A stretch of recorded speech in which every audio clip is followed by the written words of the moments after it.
मुझे यकीन नहीं हो रहा, मुझे यहाँ पर बुलाकर तुमने मेरा तमाशा बनाया। माधव प्लीज, ऐसी कोई बात नहीं।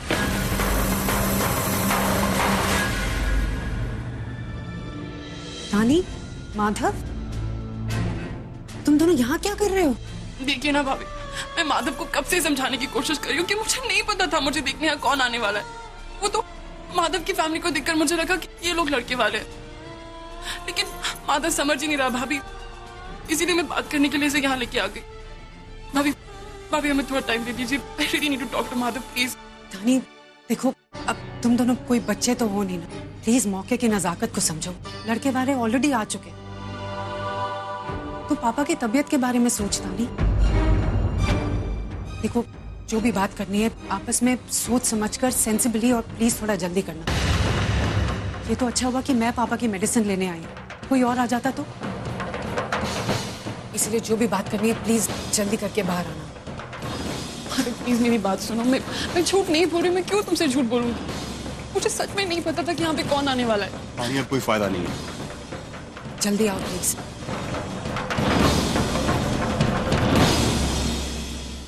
थैंक यू बेटा। ओ यार आलोक, वो शाम के नाश्ते में इतना खाना खिलाएगा तो फिर रात को डिनर में कुछ नहीं खा पाएंगे हम लोग। ओ यार चोपड़ा तो क्या यार है, खाने से डर रहा है पंजाबी होकर। वो खा यार, तब तक पच जाएगा। ओए पंजाबी हैं तो क्या ओवर ईटिंग करते रहे? पसंद आए छोले? और लो ना। अरे नहीं नहीं आंटी, बस बस बस। मैंने तो साल भर का कोटा ले लिया है। वैसे आंटी जी, ये छोले भटूरे बड़े कमाल के हैं। पहले तो हमें लगा था कि बाहर से मंगवा लेते हैं, लेकिन घर में मोना है तो बाहर से कोई चीज मंगवाने की जरूरत ही नहीं पड़ती है। She is a wonderful cook. मतलब ये छोले भटूरे मोना जी ने बनाए? बिल्कुल, सिर्फ छोले ही नहीं, जितना भी नाश्ता है वो मोना और तानी ने मिलकर घर पर ही बनाया है। हाँ बेटा, हमने तो मोना को कभी अपनी बहू समझा ही नहीं, हमेशा अपनी बेटी ही माना। अंकल, मोना जी के हाथों में जादू है, जादू।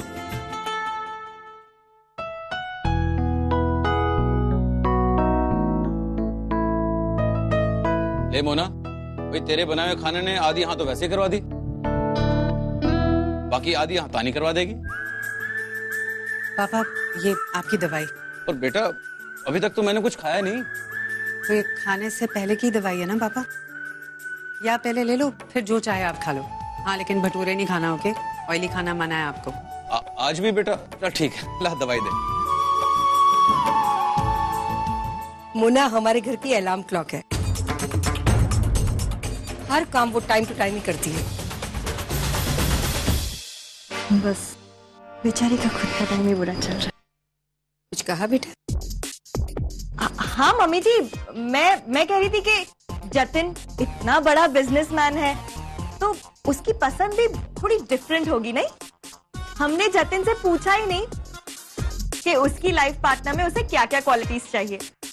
हम हिंदुस्तानी लोग तो यही मानते हैं कि शादी दो लोगों का नहीं बल्कि दो परिवारों का मिलन होता है। या आई नो, कितना कॉन्जर्वेटिव और बाबा आदम के जमाने का कॉन्सेप्ट है ना ये।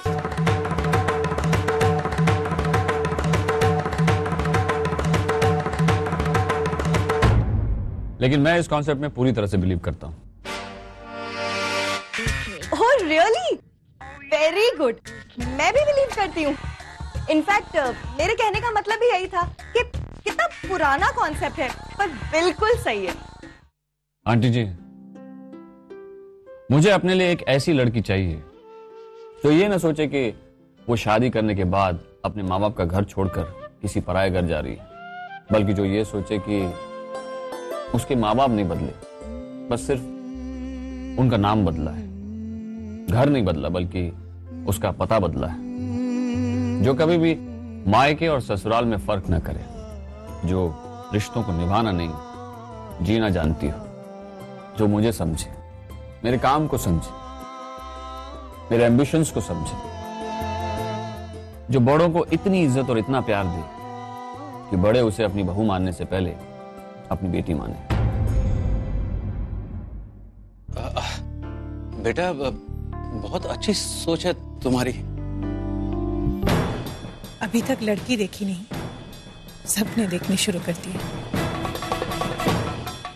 इसने जो लिस्ट बताई है उसमें से तो एक भी क्वालिटी तानी से मैच नहीं करती। हो चुका रिश्ता पक्का। माधव प्लीज चलो, तुम बाद में बात कर लेंगे।